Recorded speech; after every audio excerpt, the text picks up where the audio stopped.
It's fine. It's fine. Everything's fine.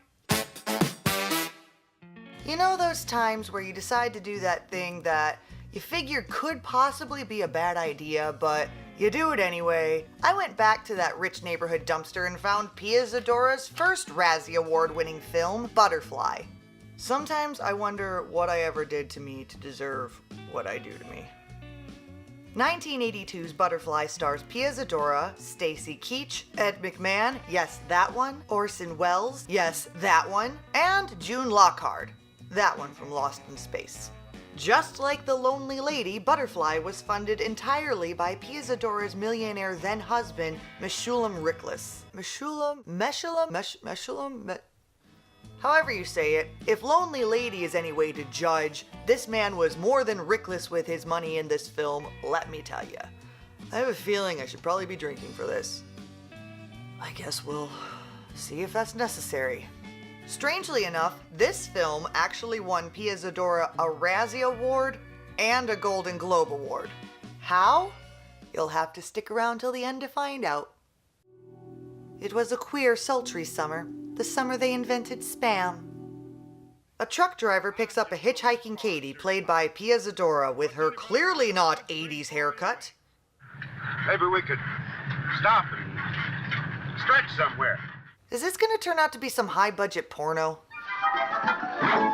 Hey, goddammit! Katie is sitting on the porch of this house in the middle of nowhere when here comes Jess Tyler, played by Stacy Keach. Miss? Hello. Something you want? How can I tell till I know what you got? That is not at all a clever comeback. It's not even a cute comeback. No, it's just terrible dialogue. It doesn't even make any sense. Name off everything you have and I'll see if I want any of it. What? When she tells him that she knows who he is. Who are you? Just somebody you might like to know. No. This is not how you keep an audience interested. This is how you keep an audience irritated. Just tell him who you are and what you want already. Like a normal person, he does not want to waste his time with someone playing games, but guesses that she is a Morgan. It turns out Jess married a woman named Belle Morgan years ago and had 2 children with her before she left him for a man named Moke Blue. We also established that he lives out in the middle of nowhere to guard a closed silver mine. That's what I heard. Who from? Don't you know? Good God, this movie would be only 20 minutes if this woman knew how to answer him like a normal human being. Finally, after 10 million years, she tells him that she is actually his daughter, Katie. Why did that take so long to say? Jess feeds her dinner while Katie tells him that she never finished school because she got pregnant and had a baby a month ago. You don't have to do that. Oh, I don't mind. I want to. I like doing things for a man. I'm getting the impression that Pia Zadora would not be a good women's lib icon. She tells Jess that she came out there to stay with him so he wouldn't be lonely. This is where it starts getting a little creepy. I mean, it was getting kind of wonky before that because Pia Zadora is obviously trying very hard to keep that sexy voice going, but she uses that with her dad, and that's not right. Jess is getting ready to sleep on the couch and conveniently can watch Katie's naked silhouette through the sheet hanging between him and the bedroom. Seriously, movie? That's his daughter! The next morning, Jess finds Katie up by the old mine. She asks him why the mine is closed. Jess says the owner, Mr. Gillespie, wasn't finding enough silver to make it worth keeping it open. Is there enough silver in there to make 1, maybe 2 people rich? If they could get to it. What's to stop them? Me? Now might be a good time for Jess to start asking for identification. The big reveal in this scene is that the father of Katie's baby is Wash Gillespie, the son of the mine owner. Oh, he enjoyed himself with me pretty good, but he couldn't stand up to his parents and marry me. That don't make stealing their silver right. Right! She gets into a self-righteous and poorly executed speech about how she does bad things to get good results, and he decides that she is going to church with him. There really are churches everywhere in America. Completely unprovoked, the pastor calls out Katie in the middle of the sermon and basically growls the story of the prodigal son at her. He'll reach down and touch you and wash all over you with goodness She'd probably like Jesus washing her all over. and cleanse your heart and your soul when you accept him. him, honey. Join us. Katie storms out of the church. For once I agree with something Pia Zadora did. You can only be a daddy to her, Jess. The question is, what kind of a daddy are you trying to be to her, you creep? Katie doesn't return home that night. Now he has no one to leer at from behind a sheet. Yick. The next morning, a car pulls up and out stumbles Katie. She apparently spent the night with some guy. Watch that be Jess's homemade septic tank. Katie says she will move out tomorrow and get a job. Jess begs her to stay and that they'll take just a little bit of the silver out of the mine. Katie is still hungover and has a headache. Kiss it and make it feel better. I'm gonna regret this review, aren't I?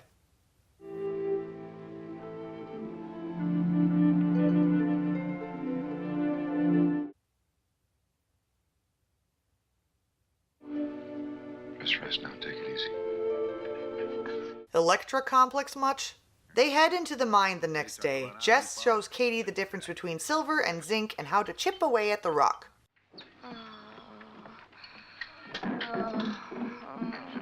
Hey, you're the one who is all, "What's to stop us from taking it, you whiner?" Jess draws a bath for her in the middle of the kitchen and gets all surprised when she strips naked right there and steps in. Just rub them, loosen them.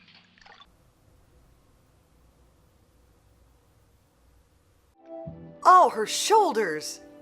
Still, that's... In the midst of all this, he begins groping her breasts. Mainly because she slid back so his hands would go there. I hate my life.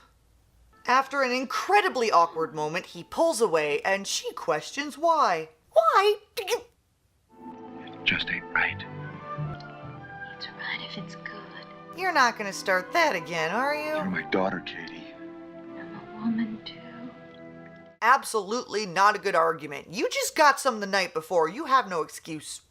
He feebly resists her and they're back in the mine when, after another whiny fit, Jess shows her some silver ore.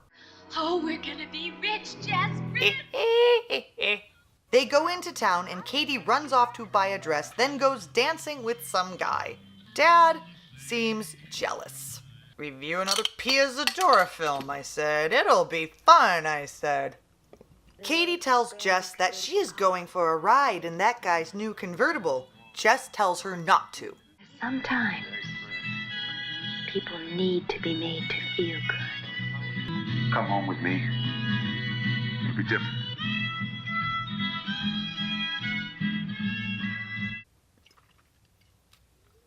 Naturally, a fight ensues. Get to the truck, Katie! We'll either get in the truck or do something useful.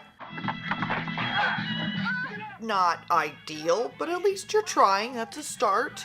So the cheap set gets mildly destroyed and they wind up in court.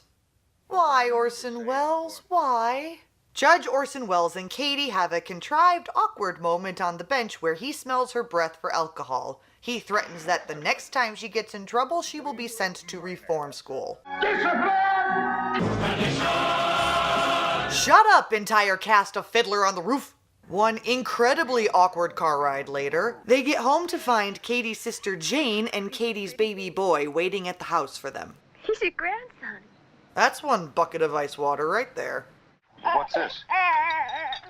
It's a birthmark, Jess. It don't come off. Right. Jane said she talked to Wash Gillespie and his parents are willing to let him marry Katie now. Wash pulls up in his car. Well, he gets partway down the road at least. After all, a gentleman always parks a mile away and makes you run down the road to meet him. I mean to marry. I ain't heard you ask me. I'm asking. Ask. This engagement's off to a great start. Mr. Your son. Oh, hi. Sorry we never got around to doing the nasty, Daddy. I'm trying to decide if I should be more open-minded about all of this. I think I'll drink a little more and then decide. As they all sit on the porch that evening, yet another car pulls up. Jess is a popular guy for being in the middle of buttfuck nowhere. It turns out to be Belle Morgan, Jess's ex-wife, and her husband, Moke Blue. Is Moke short for something like Mokington or Mocareno or... What does the trusty internet say? Moke. A donkey. Yeah, that seems about right. Belle is sick with, I'm guessing, consumption, but they came down for the wedding anyway. After a short conversation about marrying rich guys, Belle collapses to the ground, coughing up blood. I'm gonna die. That was probably in her contract, so she didn't have to be in the movie very long. As she lays there, dying, she says she has to tell Jess something, but then sends him out to fetch Katie and Jane instead. When you're dying and you have to tell somebody something, you shouldn't just arbitrarily wait on it, but okay. Yeah, that Katie's turned into a real good-looking woman. Oh yeah, this script isn't biased towards Pia Zadora at all, is it? Moke implies very heavily that he knows about Jess and Katie secretly mining for small bits of silver because Weird Creep, who is randomly with them, is the one who overheard them in the mine. Jane tells Moke that Belle wants to see him. While he is helping her take her shoes off, she stabs him with a hat pin. In her effort, she collapses to the floor and dies. Jess kicks Moke out of the house. Good, the less actors to deliver hokey dialogue, the better. At Belle's funeral, Jess figures out that Moke is raiding the mine, so he runs up and confronts him with a gun. Moke mocks Jess, saying he doesn't have the guts to shoot him. That is when Jess notices the birthmark on Moke's stomach. It's apparently supposed to look like the one on Katie's baby's stomach. I guess if you blink a lot and shake your head while looking at it, it might. Jess realizes that this means Moke is Katie's baby's father and shoots him. As Moke lays dying, Moke reveals that he is not the father of Katie's baby, but he is the father of Katie herself. Katie's not my daughter. Well, I guess you can have sex with her now and not feel weird about it. It still seems kind of weird to me, but to each his own.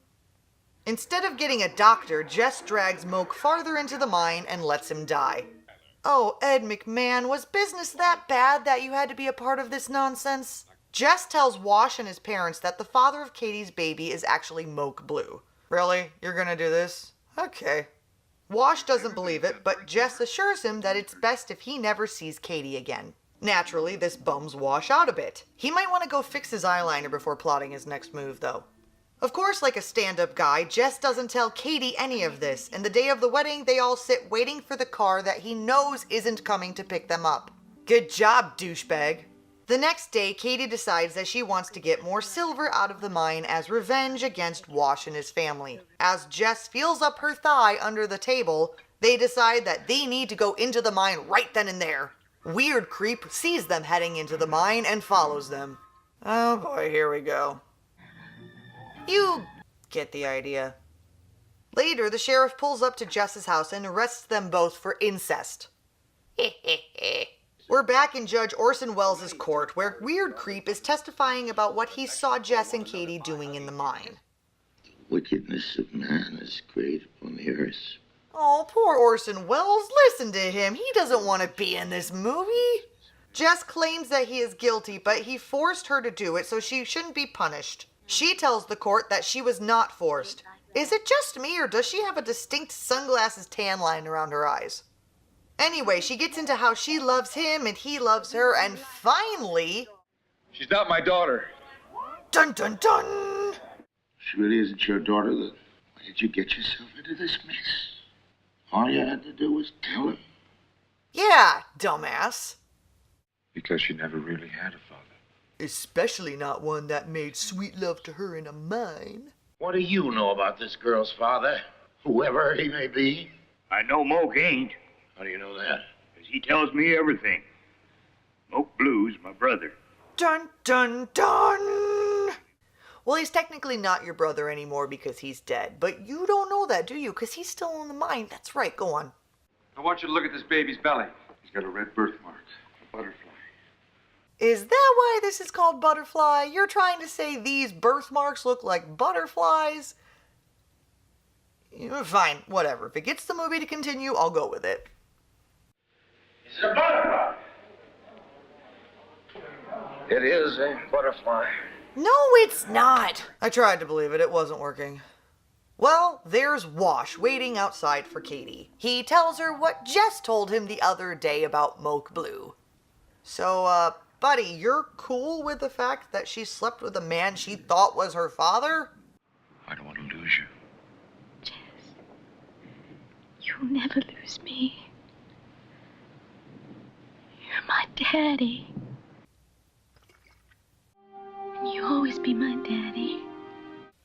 It's fine. It's fine. Everything's fine.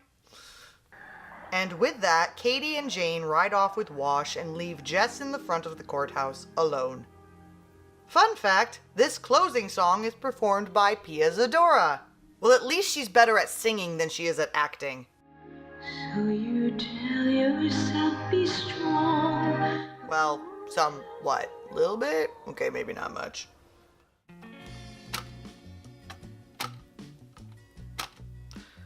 Okay, so why is this film in the dumpster?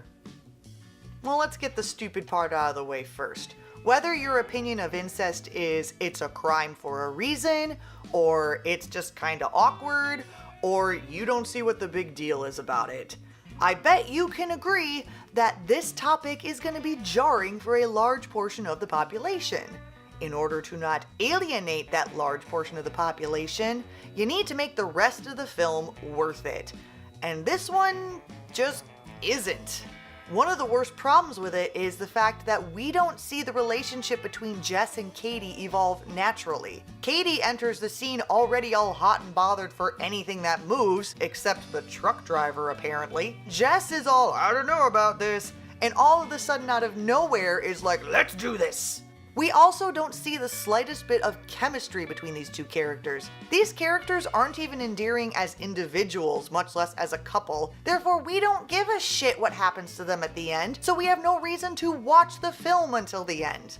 Unless you're me and you decide, I'm gonna sit here and tell everybody what happens at the end. Even beyond that, this movie is just terrible. Horrible writing, depressing setting, very questionable acting, and ugh. Incidentally, that Golden Globe win for Pia Zadora I teased you with earlier? Hey, I didn't tease you any worse than Katie teased her father. Something you need to know about the Golden Globes. The winners are decided by a group of people called the Hollywood Foreign Press Association. According to some, every descriptor of their name is used in the broadest term possible and currently has about 90 members. In 1982, Pia Zadora won the New Star of the Year award under much criticism. It seems Pia's millionaire husband, Meshulam Riklis, had earlier flown voting members of the association out to one of his casinos in Vegas to listen to Pia Zadora sing. So the criticism of her winning the award is understandable considering this film, and the fact that technically, Pia Zadora wasn't a new star. Her debut was 17 years earlier as a Martian child in Santa Claus Conquers the Martians. Yeah, that one. That's her. And believe me, her taste in projects apparently didn't improve over the years. It should have tipped people off when the movie was nominated for 10 Razzies that year and won 3 of them, including Worst Newcomer for Pia Zadora. How often do people win the Best and Worst award in the same year for the same performance? There has to be something to be proud of there, right? No. No, actually, now that I think about it, not really. Many claim she is the reason the Golden Globes no longer have a newcomer category. The following year was the last year they gave out that award to anyone, so it's possible. Is that something to be proud of, maybe? No. No, everyone involved with this film should be ashamed of themselves. Especially you, Orson Welles. You know better. I know you're dead, but we still expect better of you, so don't let it happen again. As far as the rest of you, don't let Butterfly happen to you.